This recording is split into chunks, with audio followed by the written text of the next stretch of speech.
la cabina por una rampa que tenemos en otro lado. Y llega aquí a la cabina y vean la caldera. Entonces, esta parte prácticamente estaba pegada acá. Y esta escalera iba aquí. O sea, aquí había un espacio bien pequeño. No llegaban ni un pie de alto.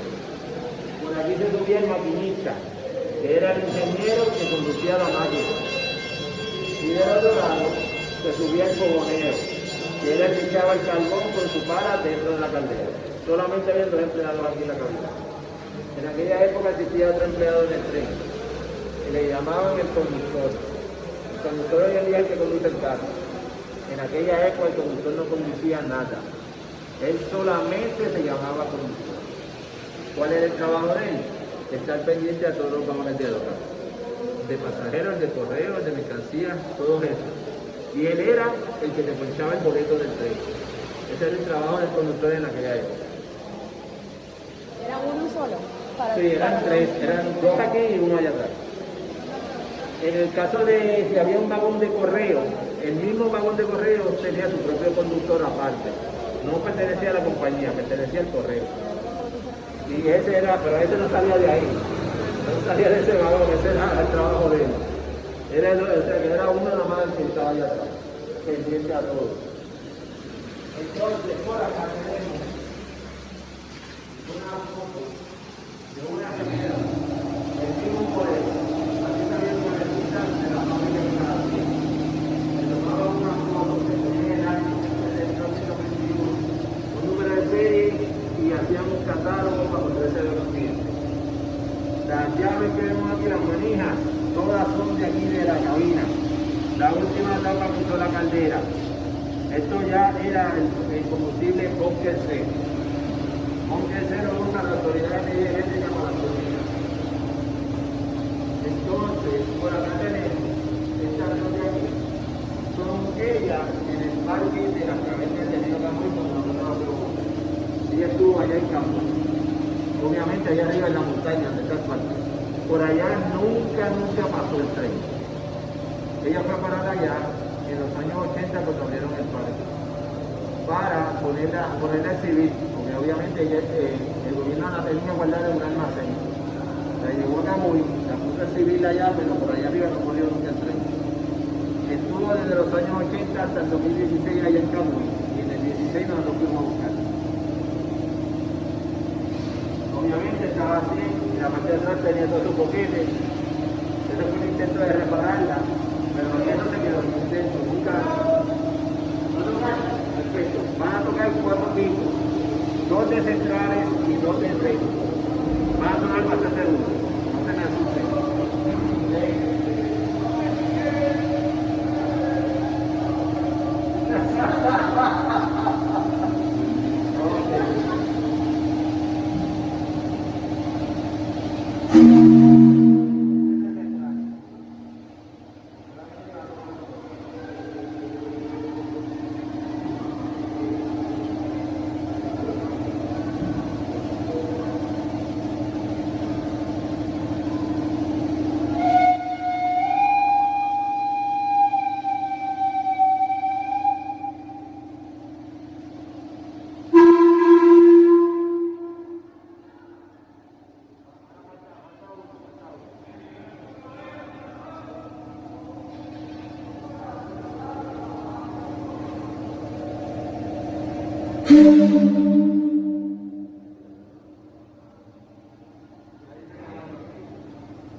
Tenemos uno que está funcionando y es de 30 pies.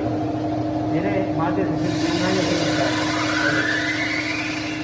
Aquí era que sonaba. Ellos funcionan con vapor. Por eso es el ruido.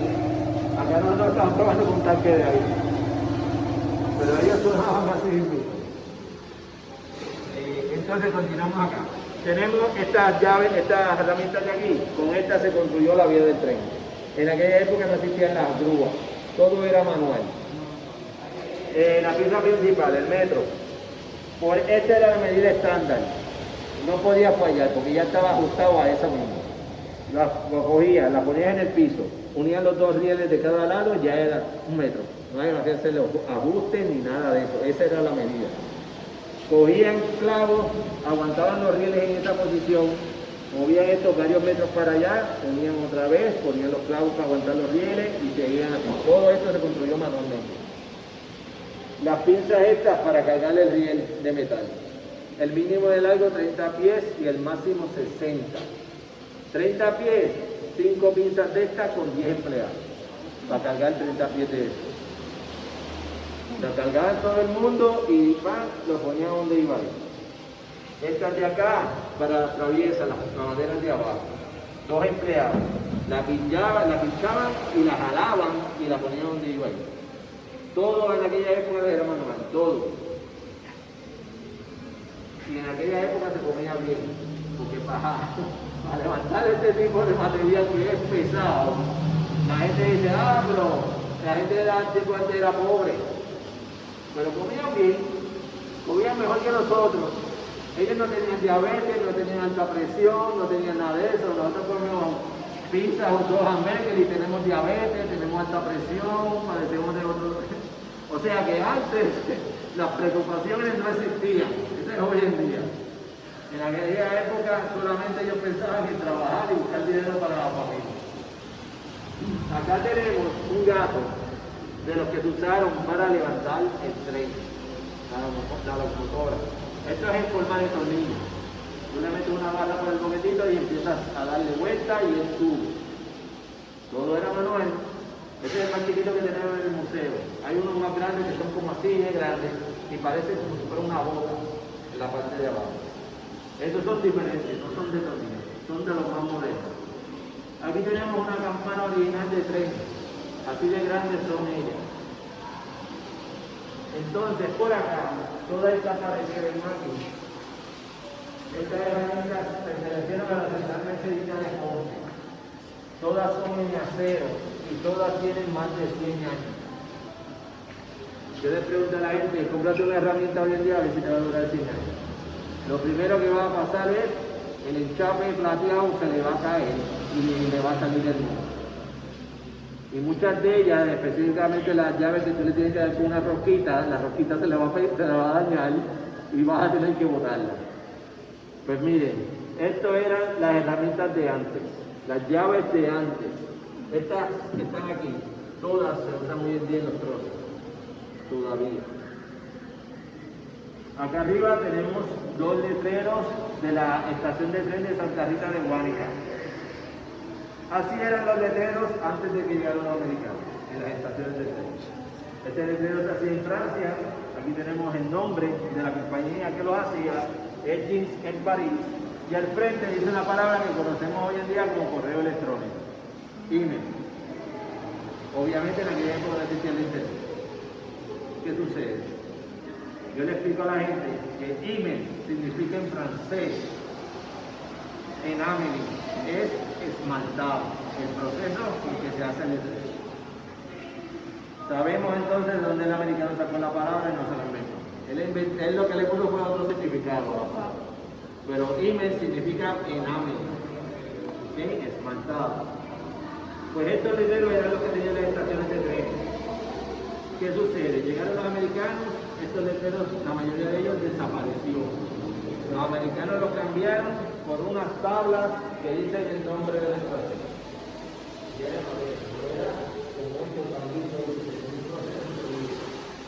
Y esto no es pintura, este es el arte.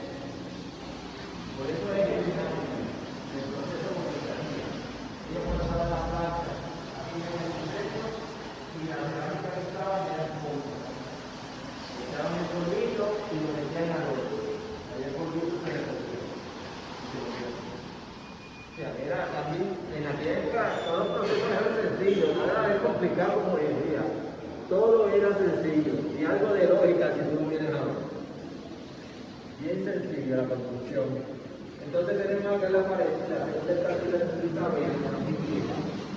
y el frente de la locomotora. Aquí es que todo el mundo se toma fotos.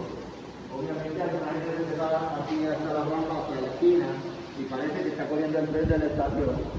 Y otras personas se paran aquí al frente y se toman fotos también. Y que pueden aprovechar la hora. Tomarse fotos. Entonces, cuando termine ahí, ya vimos el lado arreglado y pintado de ella, que parece como si estuviera nueva, ¿verdad? Cuando termine ahí, vamos a subir por la rampa y vamos a ver el lado original de este lado. Este lado de acá no está arreglado. Está como estaba en el parque de las cavernas del río Gamón. Todo quemó y todo se comió.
Miren cómo estaba originalmente la estructura del tren antes de que la pintaran y la remodelaran.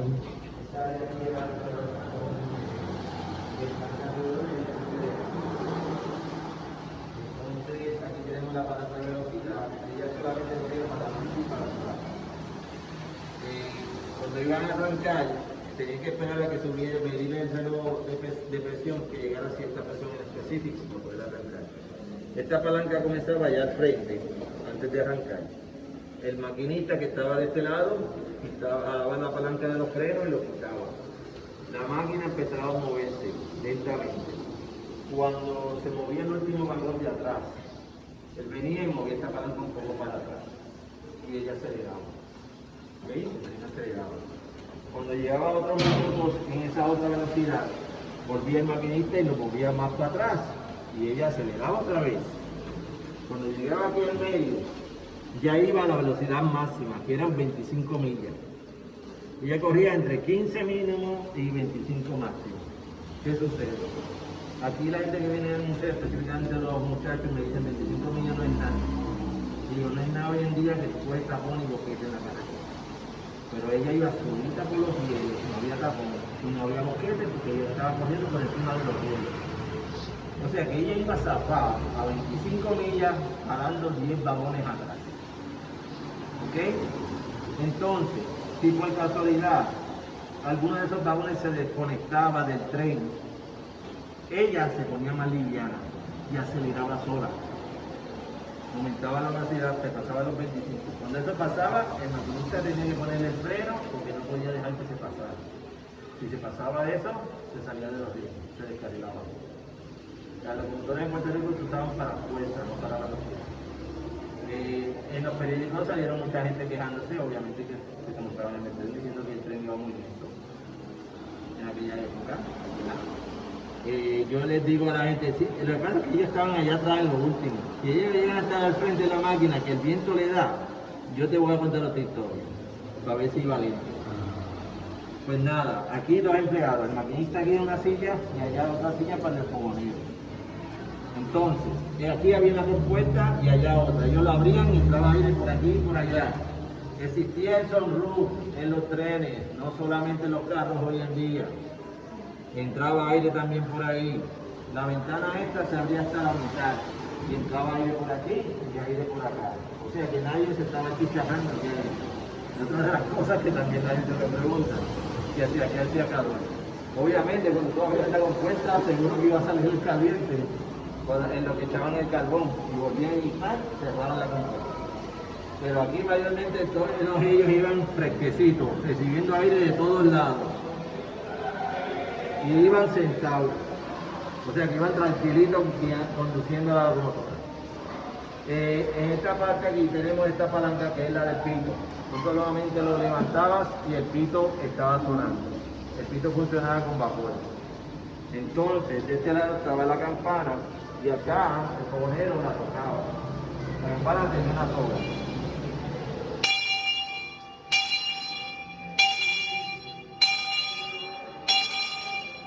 Entonces, el sistema que usaba el tren antes de llegar a la estación.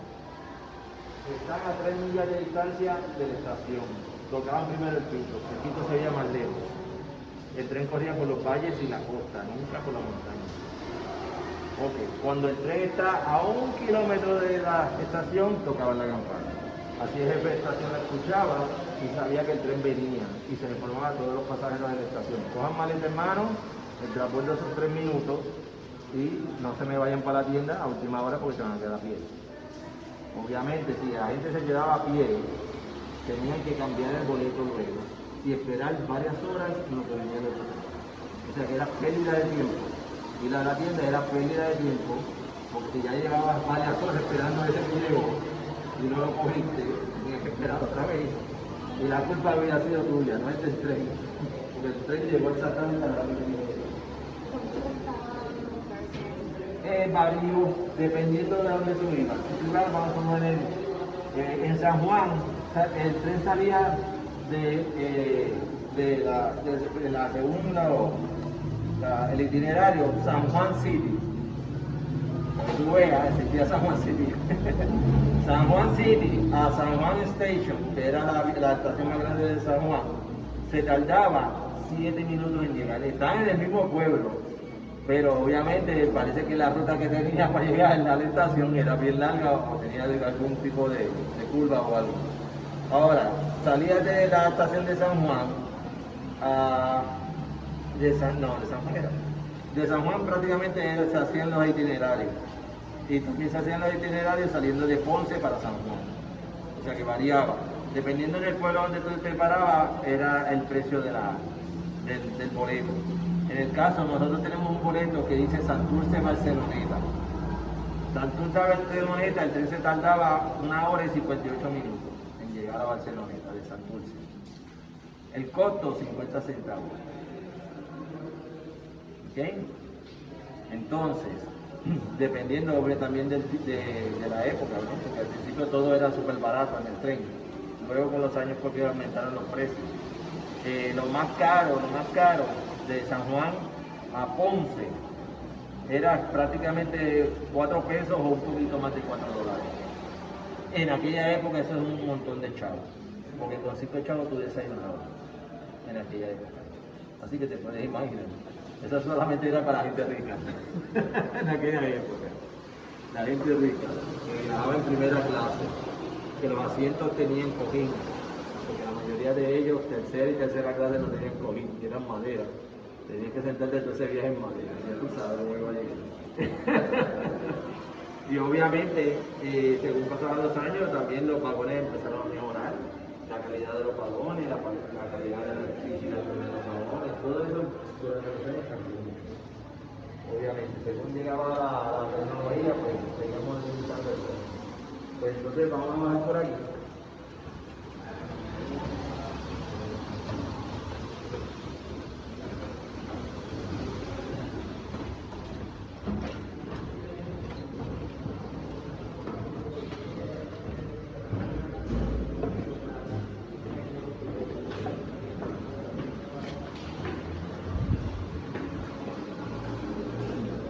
Ok, aquí en esta pared que vemos acá, tenemos diferentes cosas de diferentes centrales de caña.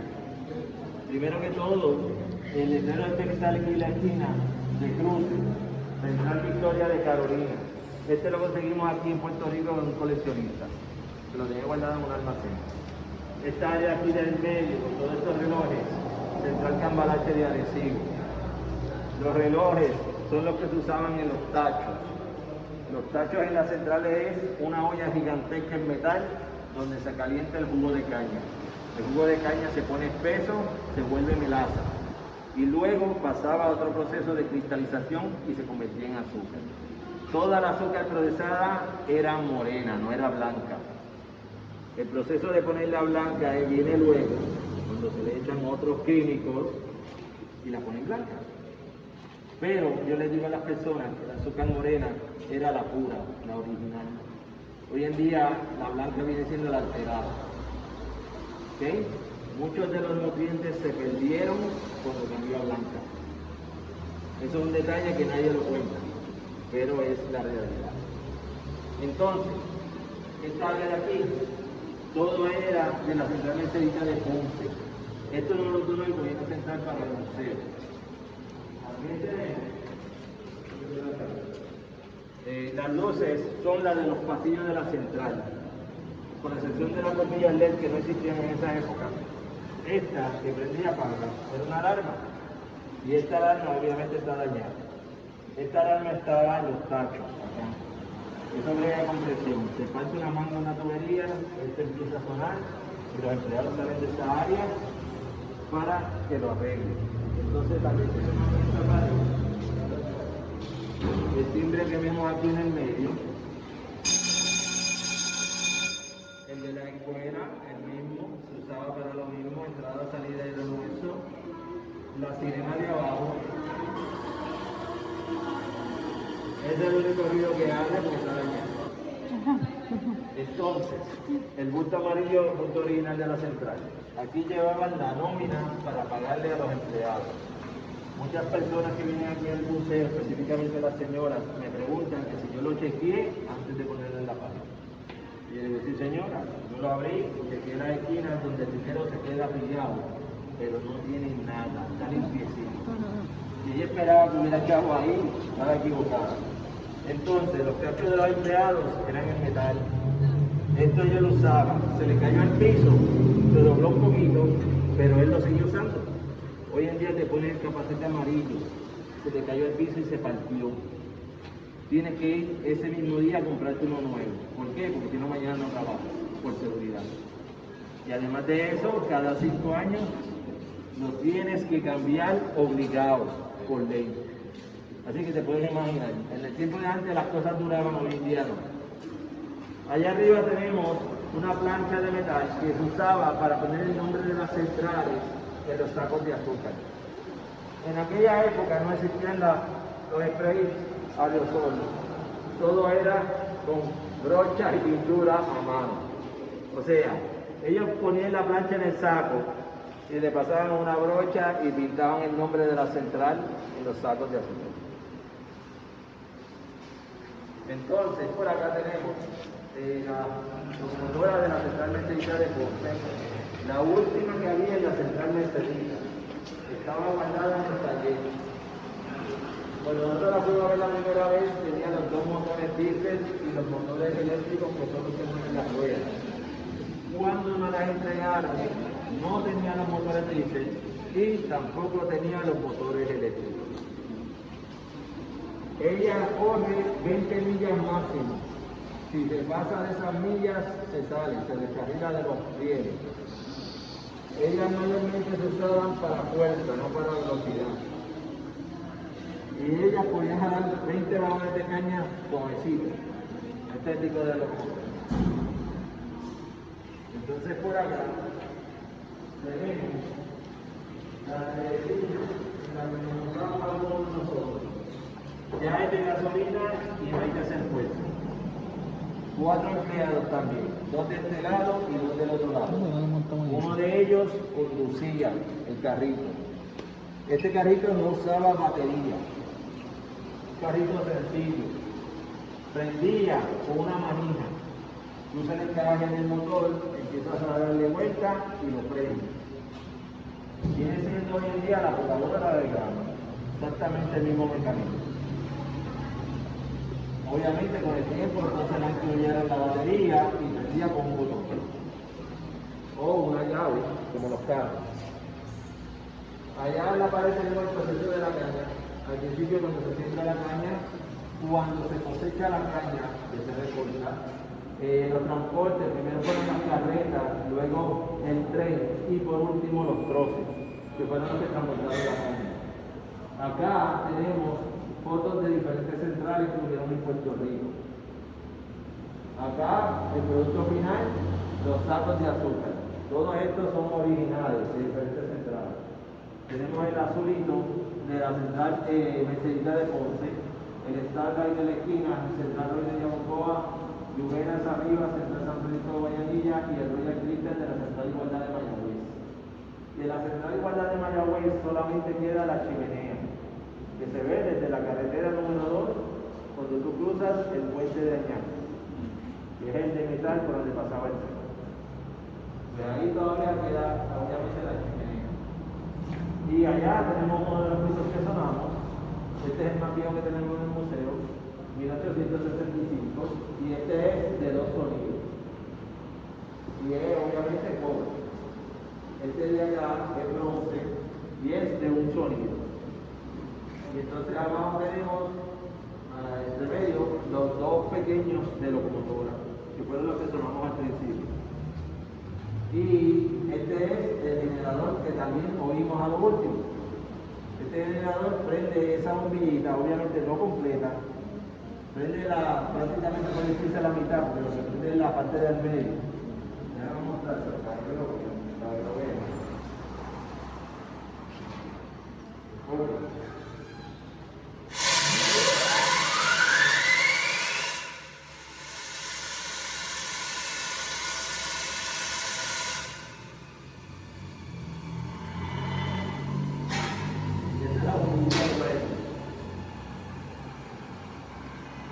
Este generador tenía más de 61 años sin prender. ¿Okay? O sea que si podemos venir a pensar que fue la última vez que lo usó el tren antes de que se fuera a quiebra, obviamente, o que lo dejara de usar.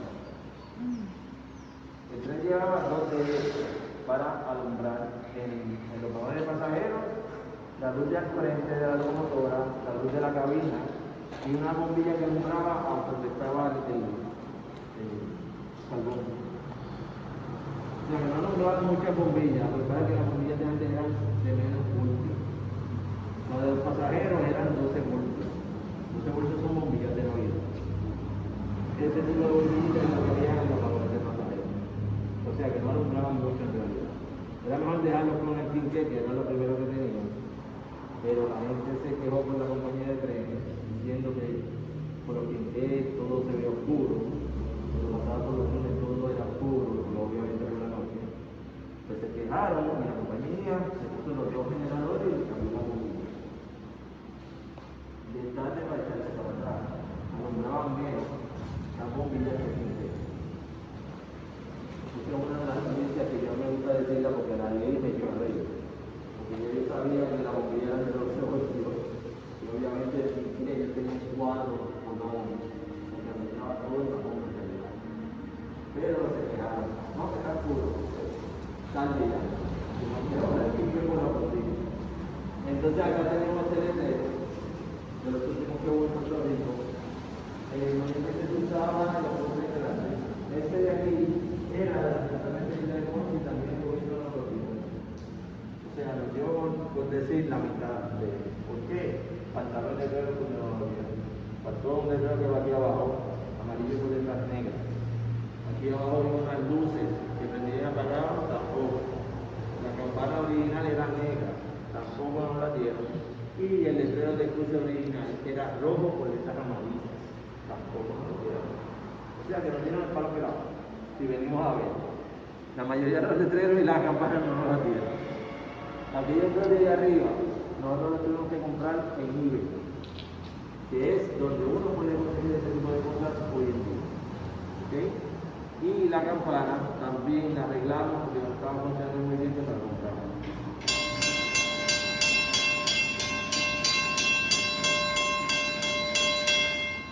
Y este mecanismo se usaba al principio manual.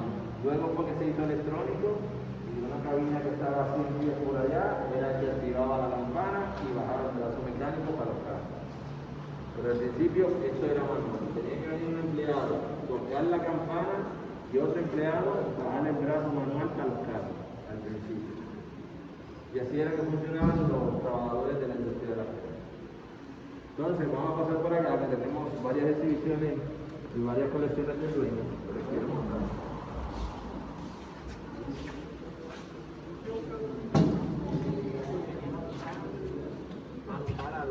A buscar algo en tu teléfono.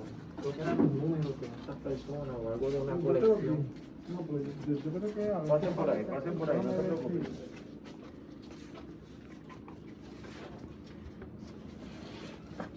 Ok, pues primero que todo, esta vitrina de aquí, con estas monedas y estas fichas que vemos aquí.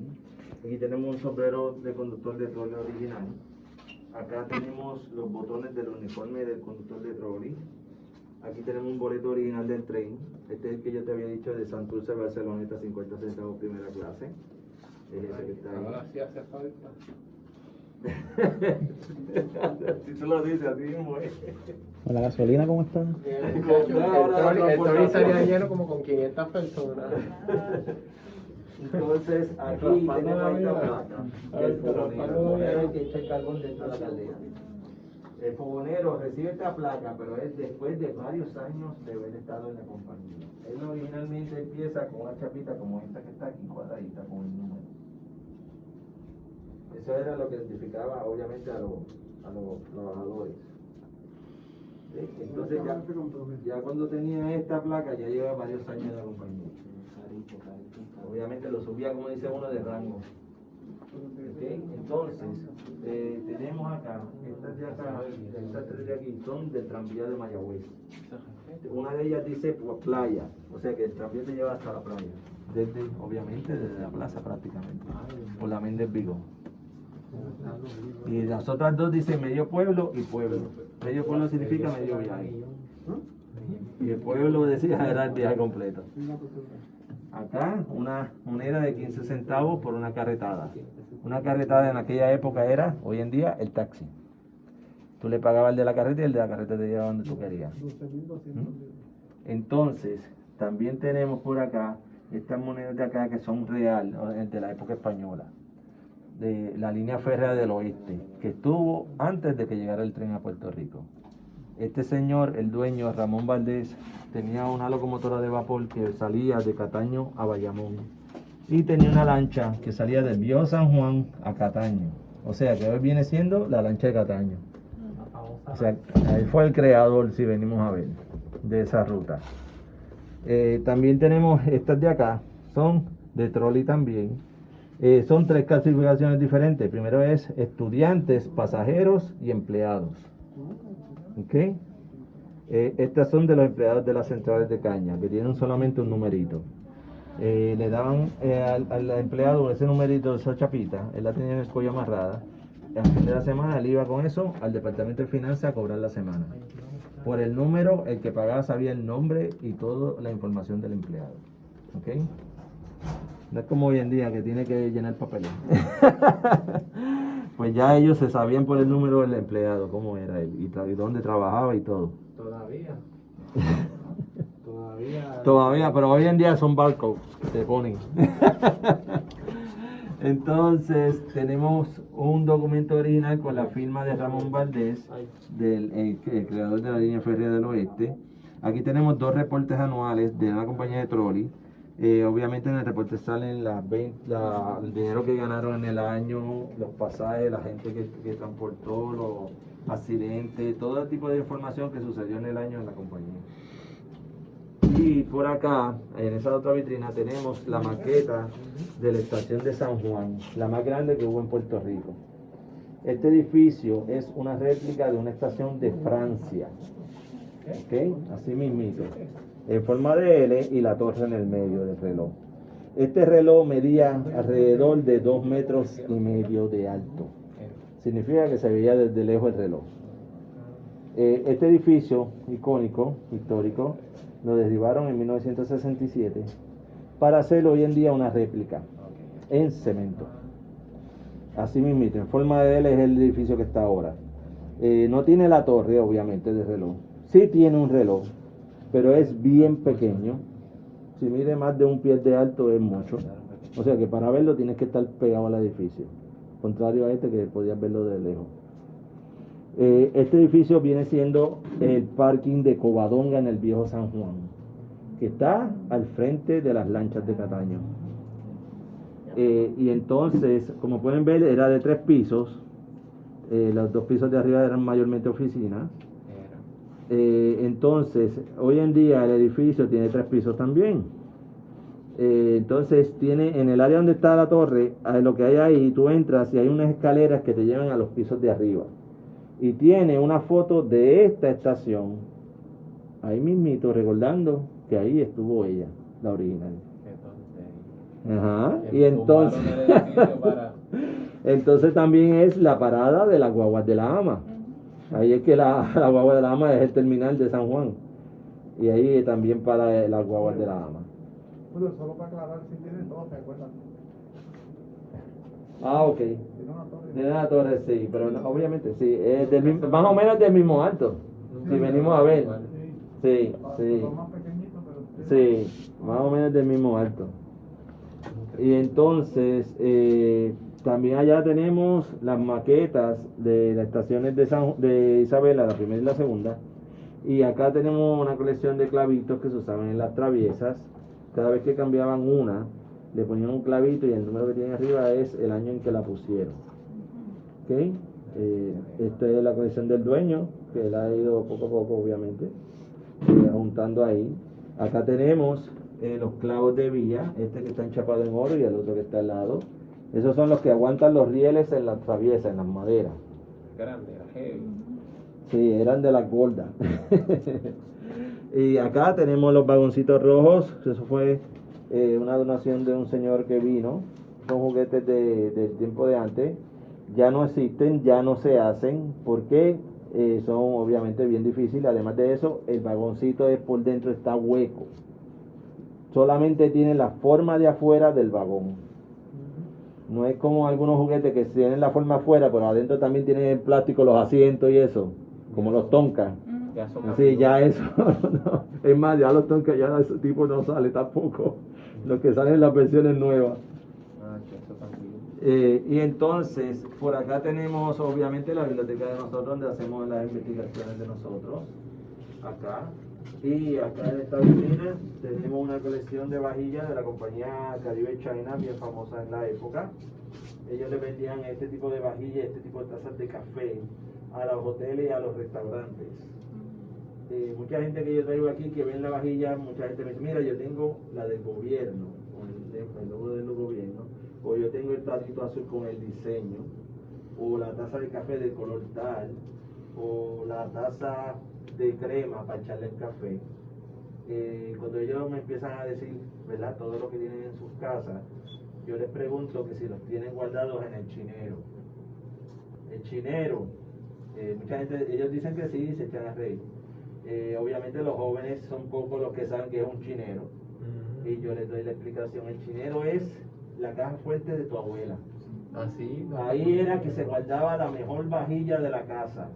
No se tocaba, no se sacaba de ahí, se miraba de lejos. El chinero no se abría porque tenía llave y candado. ¿Ok? Y muchas veces, entre la colección que tenía tu abuela, había una taza que era la que se usaba para guardar la azúcar, con tapita. Pues en esa taza en específico, tu abuela guardaba los chavos. Los chavos. ¿Ok? Y como estaba bajo candado, tú nunca te ibas a enterar que había chavos ahí. O sea que, pues, las abuelas de nosotros eran tremendas. y todos los chineros, la mayoría, los mejores, estaban hechos en caoba, para que la polilla no se lo comiera. ¿Ok? En algunas casas,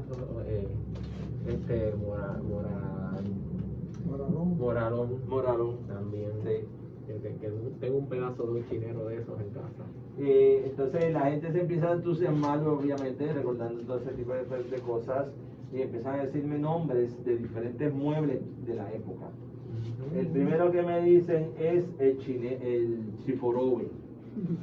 El chiforobe es una mezcla de closet con gaveta. Es así de alto. De este lado tiene gavetas y de este lado tiene un área como un closet. Tú abres la puerta y enganchas el pantalón y la camiseta. Y ya. Y ya. Eso es lo único que Yo lo he el visto chiffon. doble, que tiene las gavetitas aquí, gavetas acá y en el medio. Y en el medio. el armario. Pero no es muy alto, es como así nada más. Es así. Sí, bajito, bajito. No es como hoy en día que hay closets portátiles que son así de grandes. Y ahí tú puedes ponerle la ropa. Pero en aquella época, y era todo de madera buena, buenísima, que duraba. Ahora es prensado y que yo... Ah, sí, ahora el prensado se moja y se esponjó. Así mismo es. Igual de caro. Igual de caro. Entonces por acá tenemos todos los afiches de las convenciones que hemos hecho. Hemos hecho 10, vamos a hacer la décima este año, en septiembre. Ya hemos hecho 9 convenciones del tren. Y cada una de ellas traemos a alguien que nos hable, el conferenciante nos hable de algún tema del ferrocarril, relacionado al ferrocarril. Allá tenemos unas serigrafías de un artista isabelino, se llama Rubén Rodríguez, y él hizo el tema del túnel de Oaxaca. Tenemos una versión saliendo del tren de la parte del frente y esta parte del mismo túnel saliendo por la parte de atrás. Y tenemos un libro con 100 fotos de 100 locomotoras de la época, de finales de los años 60, de una colección privada del señor Dave Dale, un norteamericano que estuvo aquí en esa época y visitó todas las centrales que todavía estaban funcionando y tomó fotos de todo y video de todo.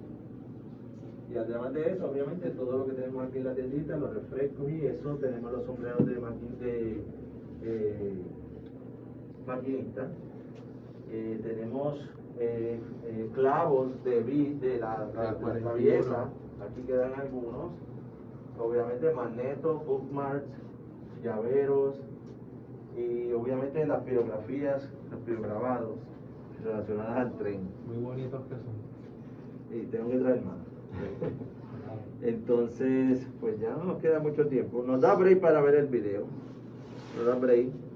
Vamos a ver un videito corto de 15 minutos. Son 2 videos mezclados y los 2 juntos duran 15 minutos. Uno de ellos es cuando traímos toda esta maquinaria y la metimos dentro de este museo. ¿Ok? Y el segundo es una entrevista que le hacen al dueño, Víctor Díaz, preguntándole cómo fue que él se interesó por la historia del ferrocarril de Puerto Rico. Pues vamos a pasar por aquí, vamos a ir al último cuarto de allá, de la esquina. Bueno, por aquí.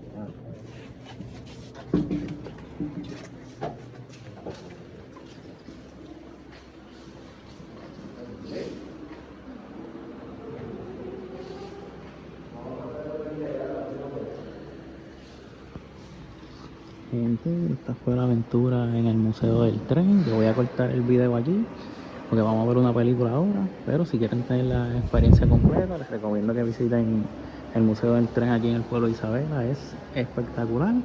Y para más videos así, síganme tanto en Facebook, Instagram, TikTok y YouTube como Aventurando por mi isla. Se cuidan.